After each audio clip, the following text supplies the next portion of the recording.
Medgar Evers College students, I want to apologize to you for your university canceling Dr. Umar's lecture yesterday. I was told that one of the YouTubian struggle streamers, Democratic Party plantation slaves, or Rainbow Gang warriors sent a very unfair and misrepresenting letter about Dr. Umar Ifatunde to the Medgar Evers College. And as a result of that, administration decided to cancel the invitation. I think that the students of Medgar Evers College should have a conversation with your president, your provost, your VP of Student Affairs to find out why a school named after a African revolutionary, a black activist, will not allow the leading black activists in America to come and speak to the students. So my Medgar Evers College students, I wouldn't take that laying down. I think y'all need to expose the hypocrisy of Medgar Evers College for rescinding Dr. Umar's invitation. For my University at Albany students, I love y'all. I had a great time Tuesday night at the University at Albany. It was everything I could have expected and then some. Shout out to my Albany, New York Africans. Can't wait to see y'all again. Next time I come back to Albany, we're going to do a trip to the John Brown farm so we can pay respect to our formerly enslaved runaway ancestor Dangerfield Newby and our brother Louis Sheridan Leary and all of the black men who stood and fought with John Brown at Harper's Ferry on October 16th, 17th, and 18th, 1859. But it's going down tonight, Wyandanche Public Library, Long Island, New York. Doors at 5. I start speaking at 6. It's sold out. No more tickets.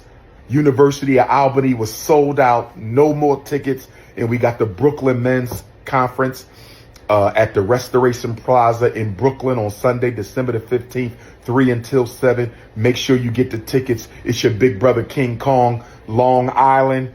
RB Jesus is in the building. Dr. Umar Ifatunde at the John Brown Farm in North Elba, New York, brothers and sisters.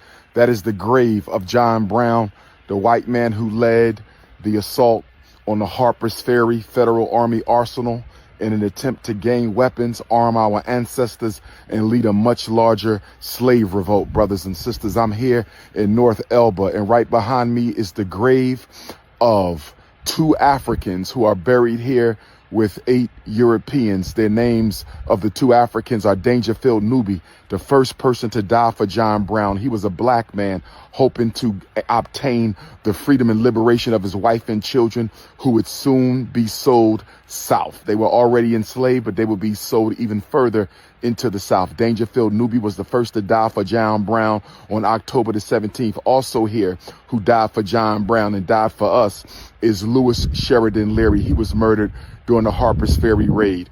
Shields Green was hanged. John Anthony Copeland was hanged. Osborne Anderson escaped. He died, and he's buried somewhere near Washington, D.C., brothers and sisters. We must remember the ancestors who fought for us. We must remember the ancestors who died for us. We must remember the ancestors who are still depending on us to liberate ourselves. This is the great rock. John Brown used to sit atop this rock, brothers and sisters, and you see the inscription here of John Brown, brothers and sisters, and the names of the white and the black men who died with him or fighting with him for the freedom of African people during the Harper's Ferry, Virginia raid. Y'all need to come to the John Brown farm and pay respects to our brothers, our ancestors, Dangerfield Newby, who some say inspired the movie Django, and Louis Sheridan Leary, brothers and sisters. We are still fighting for justice. We are still fighting for peace. This is your big brother, King Kong Consciousness.